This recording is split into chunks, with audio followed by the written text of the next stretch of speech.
Get ready for your daily dose of marketing strategies and tactics from entrepreneurs with the guile and experience to help you find success in any marketing capacity.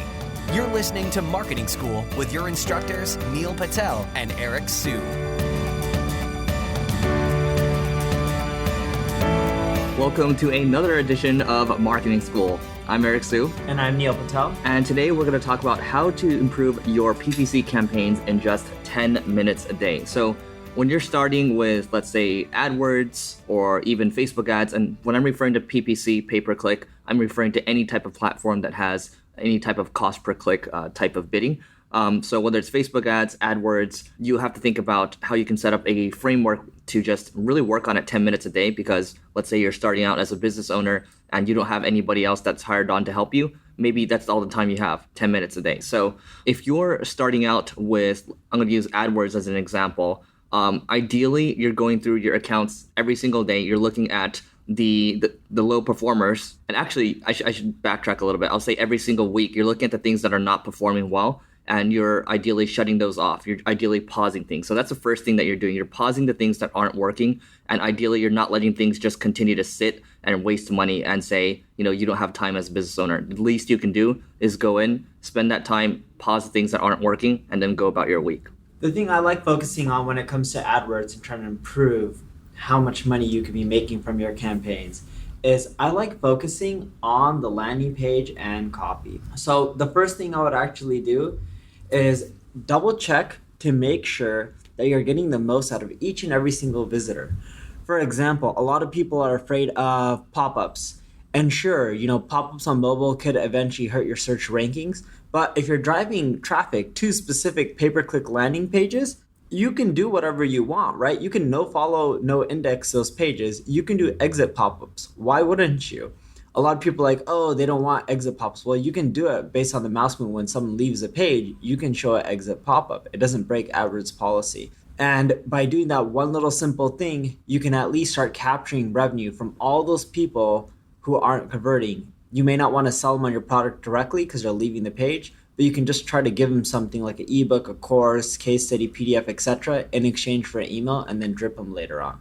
And the other thing you can do, this one seems like it might take a lot of time, especially if you don't have any design chops, but using something like stock images or going to a site like Design Pickle, pay $370 a month. All you need to do is spec out maybe 4 different sets of ads. This can be for Facebook, this can be for AdWords, and set yourself to do this maybe once per month, and you're good to go. That's going to take you less than 10 minutes. And by doing this is especially important for Facebook because the images drive the click-through rates really high.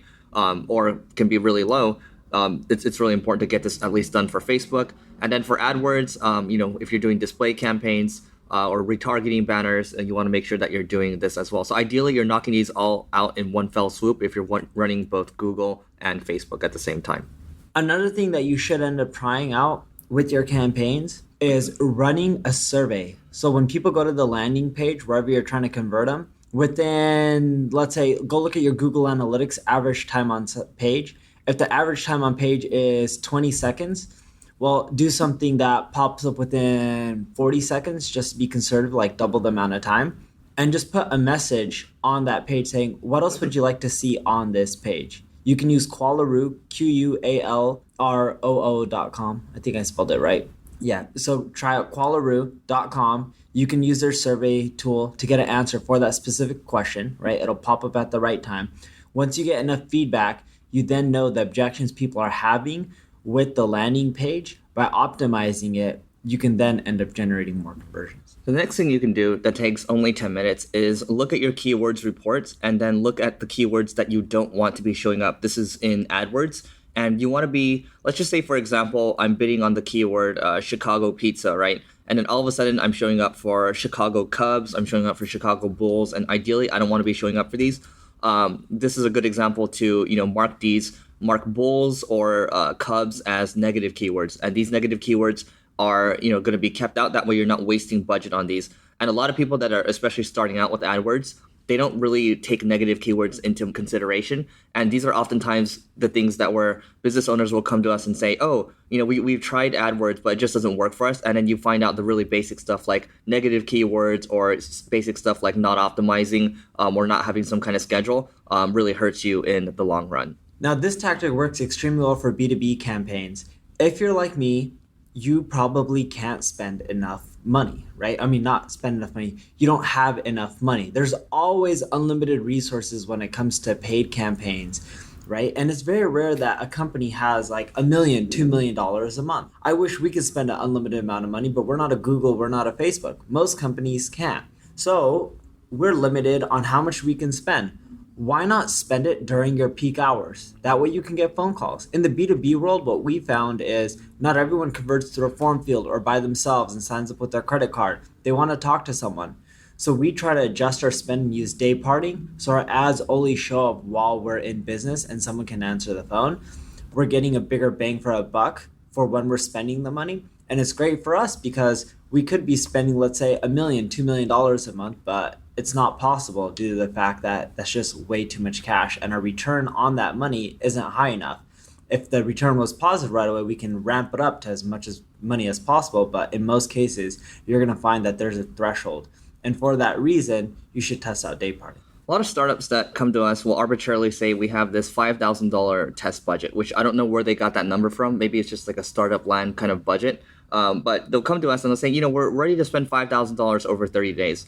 Now, the question is, why do you want to wait 30 days if you have the $5,000 to spend when you can spend it in the course of, one business week from Monday to Friday? You might as well spend the money faster so you can get the data faster so you can decide what you need to do next. Why wait out the time when you can get those numbers faster? So a lot of people like to break out that budget over 30 days. Try to spend it over a course of, 1, 2, 3, 4, 5 days instead. And it's only going to take you 10 minutes to set this up. But a lot of people, they end up wasting, a lot more time than they should be doing this. And here's another crazy tactic. Doesn't take much time to set up. Try sending traffic to educational resource before you send them to a page that asks for their email, phone number, credit card, etc. So we found it being really cheap, like the cost per click is extremely affordable to send someone to educational article. Then from there, we collect their email address while they're leaving, or if they're not leaving and they don't, or if they are leaving and they don't want to give us the email address, that's fine. We remarket them, and then with the remarketing pixel, we then drive that traffic to a sales page, and we found it to work extremely well. The other thing is, if you want to speed things up for yourself even more, the things that are taking you 20, 30, 40 minutes, just make sure that you're using Power Editor in Facebook, or you can use AdEspresso or Qwaya to make ads at scale. And then with Power Editor, that makes things a lot easier too. With AdWords, you're able to edit ad groups. You're able to edit different ads at scale versus trying to do things one by one. That just makes things a lot faster. And as a business owner or somebody that's just starting out, it's going to make your life a lot easier. Neil, anything else to add? Yeah, sure. The last one for me, and this is really simple, get more creatives. So when you're looking at your remarketing campaigns, whether it's AdWords, Facebook, when the frequency starts getting too high, you're going to notice less clicks, you're going to be spending more money per click, etc.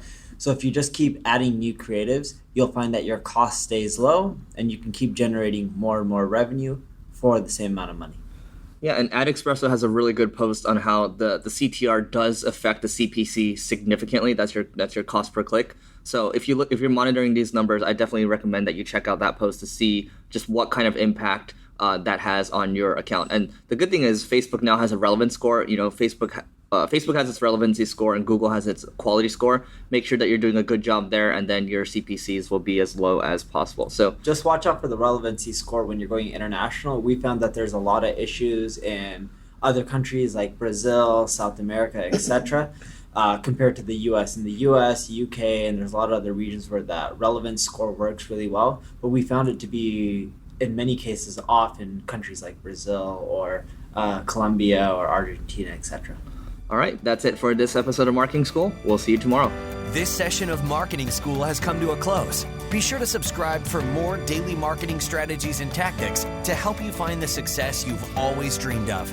And don't forget to rate and review so we can continue to bring you the best daily content possible.